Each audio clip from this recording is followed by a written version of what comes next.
Assalamualaikum warahmatullahi wabarakatuh. Halo semua, perkenalkan nama saya Bagus Sandika dengan NPM 2508 10 10 027.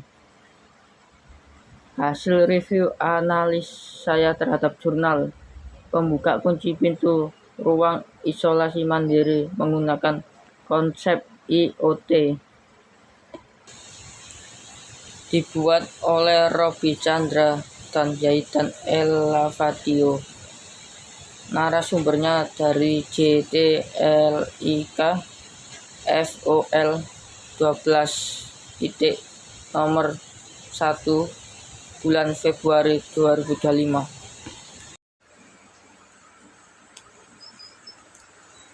Oke, pada slide ini dapat kita lihat bahwa pas pandemi COVID-19 bahwa dampak besar terhadap sistem kesehatan, terutama dalam hal pengawasan pasien isolasi mandiri. Dan selama masa pandemi, banyak pasien yang harus melakukan isolasi di rumah. Contohnya khusus tanpa pengawasan langsung dari tenaga medis. Namun permasalahannya adalah tidak ada sistem otomatis yang dapat bisa memastikan pasien tetap berada di ruang isolasi sesuai aturan. Oleh karena itu, perlu sistem yang mampu bekerja secara otomatis, misalnya menguji atau membuka pintu berdasarkan suhu tubuh pasien, sehingga ketika suhu tubuh lebih batas normal, pintu akan terkunci dan pasien tidak bisa keluar tanpa izin. Selain itu, inovasi teknologi berbasis IoT atau disebut Internet of Thinking sangat penting di sini. Dengan IoT, alat-alat seperti sensor, suhu, kamera, dan penguji pintu lain bisa terhubung dan diawasi lebih jarak jauh. Bahwa pandemi bisa menjadi pemicu munculnya kebutuhan sistem otomatis untuk menjaga keamanan isolasi mandiri sekaligus dan mendukung efisien pengawasan melalui teknologi modern. Oke, selanjutnya dijelaskan dua permasalahan utama yang menjadi dasar penelitian kami.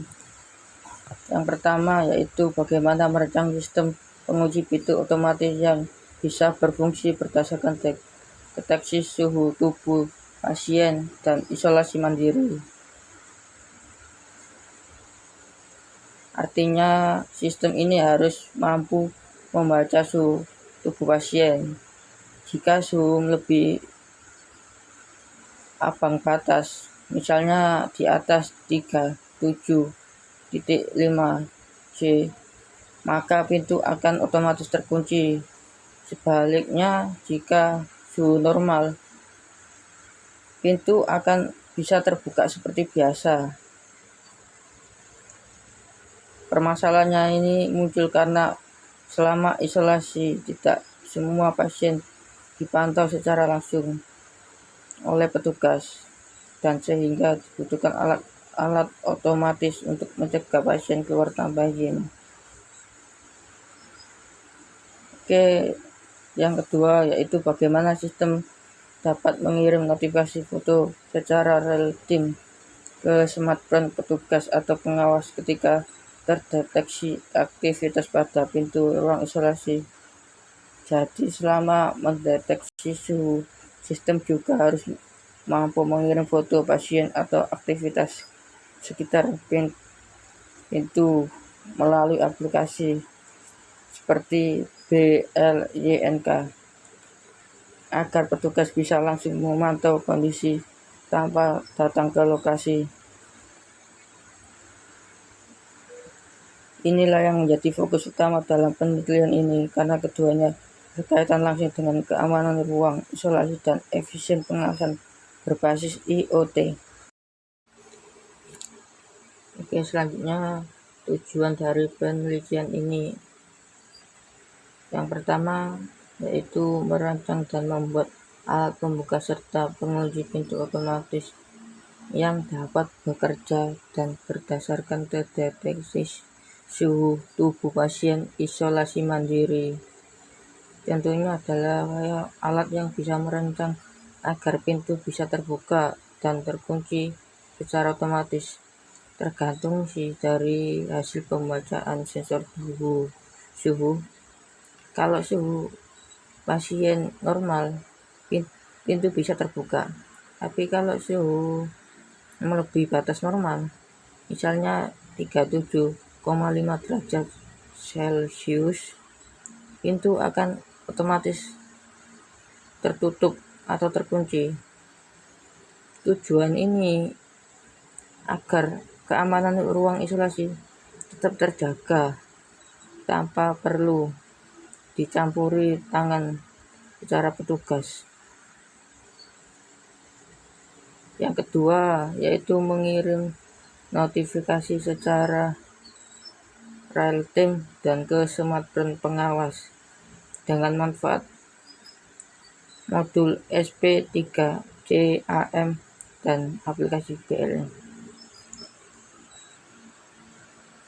Contohnya itu kayak fitur ini bisa mendeteksi seseorang di depan pintu dan kamera otomatis mengambil foto dan bisa mengirimkan langsung ke secara smartphone petugas. Hal ini sangat membantu untuk monitoring jarak jauh dan sehingga petugas bisa tahu siapa yang berada di daerah isolasi dan tanpa harus datang ke lokasi. Yang ketiga, mendukung pelaksanaan isolasi mandiri yang lebih aman, efisien, dan berbasis teknologi IoT. Contohnya dengan sistem ini bisa memproses isolasi dan bisa berjalan lebih terkontrol dan minim kontak langsung. Karena semua sistem bisa terhubung lewat jaringan Internet of Things. Secara keseluruhan, penelitian bertujuan untuk menggabungkan teknologi IoT dengan secara keamanan sistem ruang isolasi agar bisa praktis, real time, dan bisa menjaga keselamatan semua pihak sesama. Oke, selanjutnya kita jelaskan beberapa komponen teori dan teknologi yang menjadi dasar dari penelitian kami. Yang pertama, Internet of Things atau disebut IoT, memungkinkan berbagai perangkat untuk bisa terhubung, saling berkomunikasi, dan melalui jaringan internet, dan bisa memproses seperti pengendalian dan monitoring, dan bisa dilakukan secara otomatis tanpa perlu interaksi langsung dengan manusia. Dalam penelitian ini, IoT bisa gunakan agar sistem ini otomatis dan notifikasi foto dapat bekerja secara terintegrasi dan real time. Yang kedua, sensor MLX90614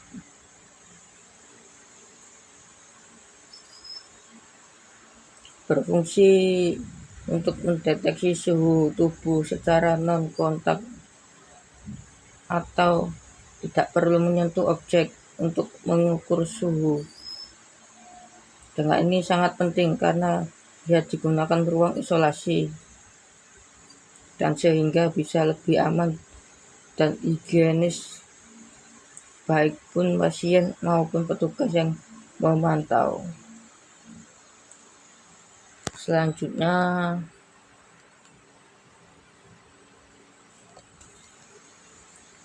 modul ESP ESP32CAM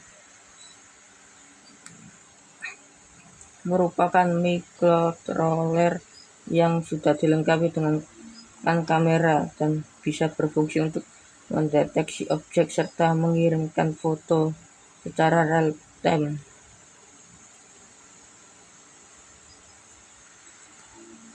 Modul ini yang bisa digunakan memungkinkan sistem untuk mengambil gambar dan pasien atau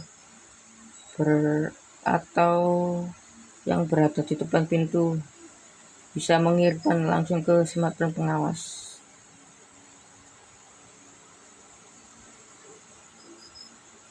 Yang terakhir, aplikasi BLYNK.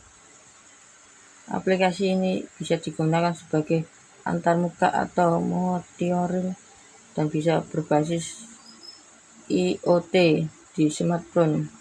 Melalui aplikasi BLYNK, pengguna bisa melihat data suhu pasien dan bisa menerima notifikasi foto secara langsung dari ESP32CAM dan sehingga bisa memproses pengawasan menjadi lebih praktis atau efisien.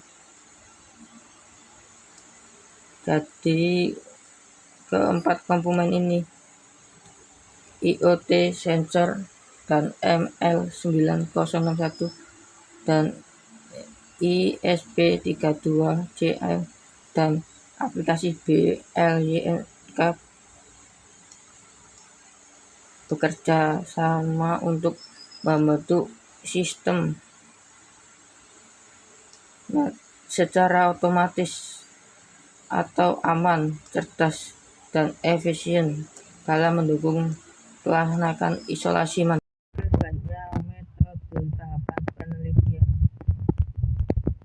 Yang pertama, studi literatur. Contohnya bisa mempelajari berbagai referensi seperti jurnal, artikel, dan penelitian sebelumnya berkaitan dengan IoT, sensor suhu, serta sistem informatis. Tujuannya adalah agar bisa memahami dasar teori dan teknologi yang akan digunakan. Yang kedua,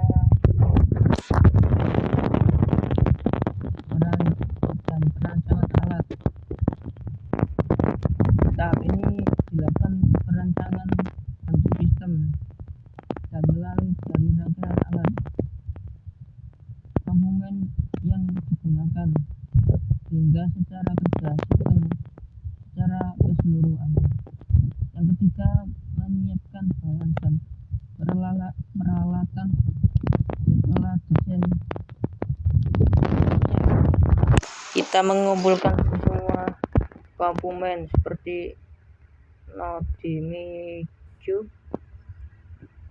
dan sensor MLX906114 dan ESP32CAM, LCD, dan perangkat pendukung lain. Yang keempat, pembuatan alat. Pada tahap ini dilakukan perakiraan komponen sesuai rancang yang lebih dibuat sehingga alat bisa digunakan secara fisik. Yang kelima, pemrograman alat. Tahap ini melibatkan penulisan dan upload program dan microcontroller agar sistem dapat bekerja otomatis, membaca suhu, dan mengirimkan data. Yang keenam, uji coba alat. Setelah alat jadi dengan program, alat dilakukan pengujian fungsi untuk memastikan setiap komponen yang berjalan secara sesuai yang diharapkan. Yang ketujuh, evaluasi atau pengecekan kesesuaian. Contohnya adalah jika alat bisa berfungsi dengan baik, dilakukan perbaikan dan penyesuaian sama sistem benar-benar bekerja sama sesuai tujuan. Yang terakhir, pengguna alat. Setelah sistem dinyatakan sesuai, alat dioperasikan secara penuh untuk melihat kinerja sebenarnya seperti terdeteksi suhu, pengujian otomatis, dan pengiriman notifikasi real time. Jadi secara keseluruhan, metode penelitian ini bisa dilakukan secara berhadap dan sistematis, dimulai dari seperti teori, perancangan, dan implementasi, dan hingga pengujian dan pengguna alat. Oke, selanjutnya tahapan penelitian membuka kunci pintu dan menggunakan suhu tubuh.